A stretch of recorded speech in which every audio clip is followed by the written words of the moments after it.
నమస్తే అండి మీ Gopi welcome back to our channel. ఈరోజు మనతో వచ్చేసరికి high court advocate and political analyst Prashanth గారు మన ముందున్నారు. సార్ నమస్తే సార్. నమస్తే. సార్, కవిత లిక్కర్ స్కామ్ అనేది ఒక పెద్ద ప్రపంచం అని చెప్పుకోవచ్చు. అదేవిధంగా ఢిల్లీ సీఎం కూడా ఆ లిక్కర్ స్కామ్లో అరెస్ట్ అయ్యారు. ఈ భాగంలో ఆ ఢిల్లీ లిక్కర్ స్కామ్ అరెస్ట్ అయిన ఆ సీఎం ఎవరైతే ఉన్నారో అతని మీద ఒక థ్రెడ్ అటాక్ అయితే జరగబోతుందని కొన్ని వార్తలతో వస్తున్నాయి. అతని మీద మర్డర్ అటాక్ జరగబోతుందని, అదేవిధంగా ఆ కవిత గారి మీద ఒక అటాక్ జరగబోతుంది కొన్ని వార్తలతో వస్తున్నాయి. ఇది ఏ మేరకు వాస్తవం అని చెప్పారు? అంటే ఇప్పుడు ఇది జైల్లో ఉన్న ఖైదీని చంపడం అనేది మనకు అనాదిగా వస్తుంది. చాలామంది ఇప్పుడు కొంతమంది ఉరిదీసి చంపుతారు, కొంతమంది పైన మర్డర్ అటాక్స్ అవుతాయి. అట్లా మనకు చాలా ఇన్సిడెంట్స్ చూస్తాం మనం. ఇది ప్రత్యేకంగా చెప్పాలంటే మన స్వాతంత్రానికి పూర్వం మన స్వాతంత్ర సమరయోధుల్ని ఉరిదీసి చంపారు. తర్వాత రీసెంట్గా అట్లా కొంత జరుగుతుంటే కొంత కల్ప్రిట్స్ని అక్కడ సహనేరస్తులతో హత్యలు చేసి చంపారు. ఇలాంటివి జరుగుతున్నాయండి ఇప్పుడు. అయితే ఇప్పుడు కేజ్రీవాల్ గారి విషయానికి వస్తే ఆయన ఒక ప్రభంజనం. ఆయన ఆమ్ ఆద్మీ పార్టీ పెట్టి దేశ రాజధానిలోనే ఒక రూల్ ఎస్టాబ్లిష్ చేశాడు. ప్రాంతీయ పార్టీకి అంటే ఒక గౌరవం, జాతీయ పార్టీలు భయపడే ఒక స్థాయికి తీసుకొచ్చిన వ్యక్తి ఆయన కేజ్రీవాల్ అంటే.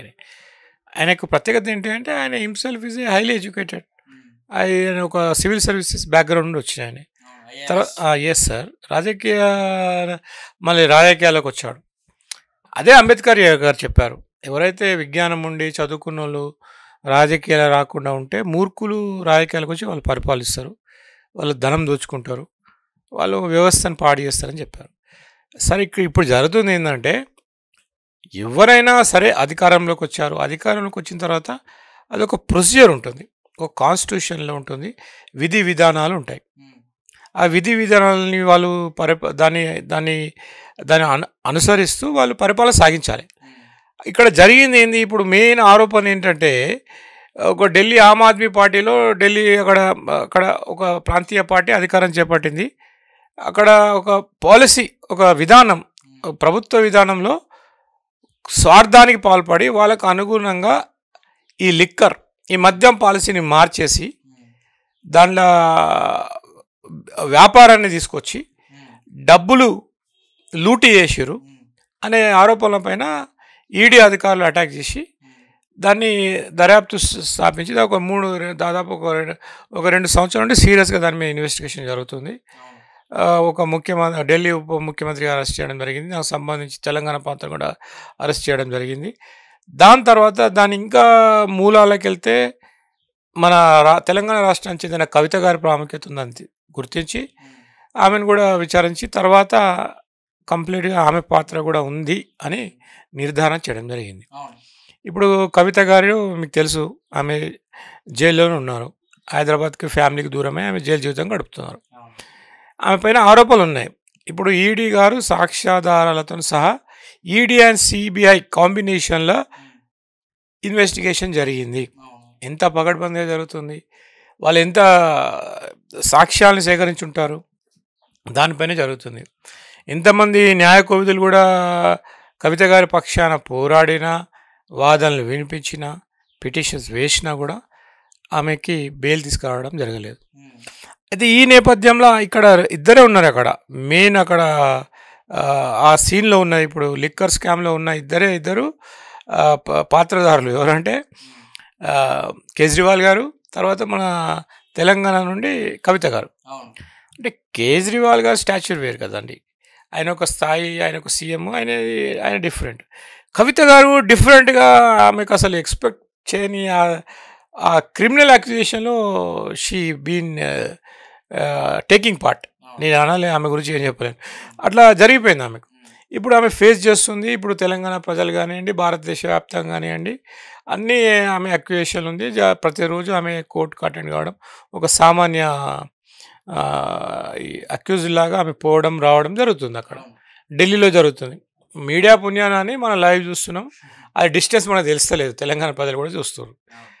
ఇక్కడ ఏంటంటే అండి, ఇప్పుడు అవి ఆల్రెడీ వాళ్ళకి సంబంధించిన బోయినపల్లి అతన్ని అరెస్ట్ చేశారు అక్కడ, మన తెలంగాణ రాష్ట్రం నుండి కూడా. ఇప్పుడు ఆంధ్రప్రదేశ్ నుండి కూడా ఈ కనెక్టెడ్ నెక్సెస్ ఉన్న వ్యక్తులు కేసులోకి వచ్చారు. ఆ ప్లాట్ఫామ్తోని ఆ క్యూస్తోని ఈ ఇన్వెస్టిగేషన్ చేస్తుంటే కవిత గారి పైన ఉన్న ఆరోపణలన్నీ అవన్నీ ప్రూవ్ అవుతున్నాయి. పక్కా ప్రూవ్ అవుతున్నాయి కాబట్టి ఆమెకు బెయిల్ వచ్చే అవకాశాలు తగ్గిపోయినాయి. ఆమె చాలా శతవిధాల ప్రయత్నం చేసింది. అవును. వాళ్ళకు కూడా ప్రయత్నం చేశారు. అంటే ఇప్పుడు మనకు రాజ్యాంగంలో కొన్ని స్త్రీలకు కొన్ని ప్రత్యేక చట్టాలు ఉన్నాయి సిఆర్పిసిలో. అవన్నీ అన్ని విధాలుగా వాళ్ళ అడ్వకేట్స్ కూడా ట్రై చేశారు. తర్వాత రీసెంట్గా కవిత గారు వాళ్ళ అడ్వకేటు వాళ్ళ ఎగ్జామ్స్ ఒక పాయింట్ ఆఫ్ వ్యూలా వాళ్ళ బాబుకి జరుగుతుందనే దాని మీద వెళ్ళారు. కానీ అది కూడా ఆమెకు చాలా వ్యతిరేకంగా వచ్చింది. అంటే సార్ ఇప్పుడు కేజ్రీవాల్ని చంపాలనే ఆలోచన అసలు ఎందుకు వస్తున్నాయి అక్కడ? అంటే దీని వెనకమాల ఇంకా ఎవరున్నారు మీ నోటి ద్వారా? అంటే సార్ ఇప్పుడు ఒకటండి, నేను సూటిగా నేను ప్రభుత్వాన్ని కానీ మన భారత ప్రజలు కానీ ఒకటి చెప్తున్నాను. మన భారత రాజ్యాంగంలో సంకీర్ణ రాజకీయ వ్యవస్థ ఉంది. అంటే ఒక కేంద్ర ప్రభుత్వము తర్వాత రాష్ట్ర ప్రభుత్వాలు పరిపాలించాలన్నారు. భారతదేశం అంటే ఏంటండి? 29 రాష్ట్రాలు, 7 కేంద్రపాలిత ప్రాంతాలు, ఓకేనా అండి?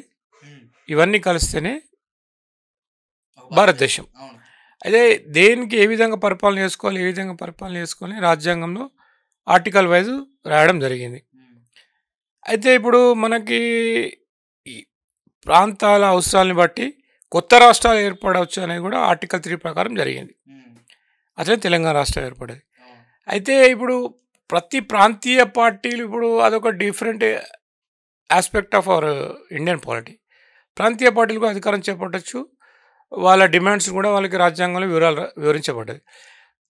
ఆ నేపథ్యంలో ఆ ఫ్లోలా కేజ్రీవాల్ గారు ఒక ట్విస్ట్ ఇచ్చారు. మొత్తం భారతదేశంలోనే ఢీకొన్నారు ఢిల్లీలో. ఆయన అధికారం చేపట్టారు. అక్కడి నుండి ఆయన మళ్ళీ పక్క రాష్ట్రానికి పంజాబ్కు ఆయన అధికారాన్ని స్థాపించుకున్నారు. ఇప్పుడు ఎవరైనా ఒక జాతీయ పార్టీ వాళ్ళు కూడా భయపడాల్సిన అవసరం ఉంది. అక్కడ భయపడుతున్నారు. ఇప్పుడు కేజ్రీవాల్ ఒక సిన్సియర్గా చేయగలుగుతారని ప్రజలు నాటుకుంది. ఇప్పుడు ఢిల్లీ ప్రజలు అంటే వాళ్ళు మామూలు కాదండి, వాళ్ళ ఓటర్స్. వాళ్ళకి చాలా అవగాహన ఉంటుంది. ఎందుకంటే ఇప్పుడు అన్ని రాష్ట్రాల నుండి ఢిల్లీకి వెళ్తారు. పార్లమెంట్ ఉంది కాబట్టి అక్కడ నుండి మెయిన్ ఆపరేట్ అవుతుంది అన్ని యాక్టివిటీస్.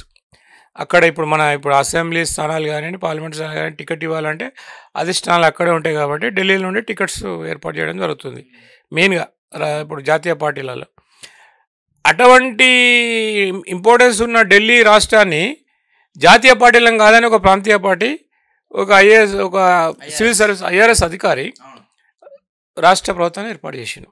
సరే, అదేవిధంగా కవిత గారి కేసుని ఏదైతే ఉందో అది వాదించడానికి వాళ్ళ లాయర్ దాదాపు ఒక కేసు కోసం దాదాపు 5 కోట్లు తీసుకుంటారని ఒక ఆరోపణలు వ్యాఖ్యలు అయితే వినిపిస్తున్నాయి. అది ఏ మేరకు వస్తూ ఉంటారు? ఎస్, ఇప్పుడు చాలామంది ఢిల్లీలో చాలామంది కపిల్ సిబల్ అంటే చాలామంది నోటోరియస్ అడ్వకేట్స్ ఉన్నారండి. అప్పుడు రామ్ జెట్మాల్ అనే వాళ్ళు చాలామంది ఉన్నారు. అయితే వాళ్ళకు ఒకటి అది ఉంటుంది. అది అంటే దానికి ఇప్పుడు ఒక జస్ట్ మీరు ఫీజు విషయం అంటే చెప్తున్నా, మాకు కూడా ఒక న్యాయవాదుల చట్టం ఉంది. దాంట్లో కూడా ఎంత ఫీజు తీసుకోలేమో ఉంది. కానీ అక్కడ ఆ డిమాండ్ని బట్టి అక్కడ కేసుని బట్టి జరుగుతుంటుంది. అయితే ఇప్పుడు క్రోర్స్ కానీ వాళ్ళకు మనీ కాదు కదండి, వాళ్ళ లైఫ్ కావాలి, వాళ్ళ ఇంపార్టెన్స్ కావాలి. ఇప్పుడు ఎవరైనా ఏం ఆలోచిస్తారండి? డబ్బు బ్రతుకుంటే డబ్బు ఎప్పుడైనా సంపాదించుకోవచ్చు. నేను జైలుకి వెళ్ళి బయటకు రావాలని ఇప్పుడు కవిత గారు ఉంది. ఆమె ఎంతైనా ఫీజు ఇవ్వగలుగుతుంది. ఎందుకంటే షీఈ్ అ పొటెన్షియల్. ఎవరో మీలాంటి వాళ్ళు నాలాంటి సామాన్యులు అంటే మనం ఫీజు ఇవ్వలేము, కానీ వాళ్ళు ఇవ్వగలుగుతారు. అది అక్కడ జరుగుతున్నది. అడ్వకేట్స్ కూడా అలాంటి టాలెంటెడ్ అడ్వకేట్స్ ఉన్నారు ఇప్పుడు మన దేశంలో. ఇక్కడ ఏంటంటే ఇది ఇట్స్ ఎ వెరీ, ఇప్పుడు నేను న్యాయ వ్యవస్థలో నేను చెప్పేది ఏంటంటే అక్కడ జరిగింది ఏంటంటే బార్ బెంచ్ ఉంటుందండి. బార్ బెంచ్ రిలేషన్లా, బార్ బెంచ్ ఆ ప్రాసెస్లా, యాక్టివిటీలా, if advocate is able to prove his case irrespective of the merits, అక్కడ is client will be saved. అట్లా వాళ్ళ క్లయింట్కి లాభం జరిగే అవకాశం ఉంది. తర్వాత దానికి వన్స్ ఆమెకు రిలీఫ్ దొరికిన తర్వాత అది వేరే ఉంటుంది, అది లీగల్ ప్రొసీజర్ వేరే ఉంటుంది. అందుకే ఇప్పుడు అడ్వకేట్స్కి చాలా డిమాండ్ ఉంటుంది.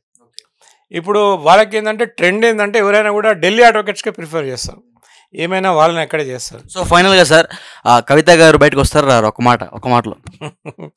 అంటే మిత్రమా గోపి, కవిత గారు బయటకు వస్తారంటే కాలమే నిర్ణయించాలి. నేను ఏం చెప్పలేను. ఎందుకంటే అంటే మీరు లాయర్ కాబట్టి మీ లాయర్ మాటల్లో ఆమె కేసులు మొత్తం మీకు తెలుసు కాబట్టి సో ఆమెకి ఎన్ని సంవత్సరాలు ఒకవేళ శిక్ష పడితే ఎన్ని సంవత్సరాలు శిక్ష పడితే ఒకవేళ బయటికి రాగలిగితే ఎన్ని రోజులు బయటికి రాగలుగుతారు? అంటే బయటకు వచ్చే అవకాశాలు చాలా తక్కువ. ఆమెకి బెయిల్ దొరికే అవకాశాలు కూడా తక్కువగా ఉన్నాయి. అంటే చెప్పలేం ఇప్పుడు ఎలా ఏం జరుగుతుందని చెప్పలేం. ఎందుకంటే మన న్యాయ వ్యవస్థల భారత చట్టాలలో చాలా ఏంటంటే ఒకటే ఉందండి, అవకాశం ఎక్కువ ఉంటుంది. ఎవరికి అక్యూజ్డ్ కూడా అవకాశాలు ఉన్నాయి. వాళ్ళు తప్పు చేయాలని నిరూపించుకోవడానికి అవకాశాలు ఉన్నాయి. అదే ఆ ప్రాసెస్లో కవిత గారికి కూడా న్యాయం జరగవచ్చు. అది ఎంతవరకు జరుగుతుంది, ఏం జరుగుతుంది అనేది చేసుకోవాలి. ఏంటంటే ఇది ఆర్థిక నేరం కాబట్టి అంత పెద్దగా ఆమెకు అవకాశాలు ఉన్నాయని నేను భావిస్తున్నాను. ఇది ఒక పెద్ద దేశ ద్రోహము, ఒక టెర్రరిస్ట్ అటాక్ అయింది, చాలామందిని చనిపోయారు, ప్రాణ నష్టం జరిగింది. ఒక విషయం అంటే నేను చెప్పలేను, కానీ దాన్ని ఏ విధంగా వాళ్ళు ప్రూవ్ చేసుకుంటారు అనేది depends on their advocates and circumstance of the case. Okay sir, thank you sir.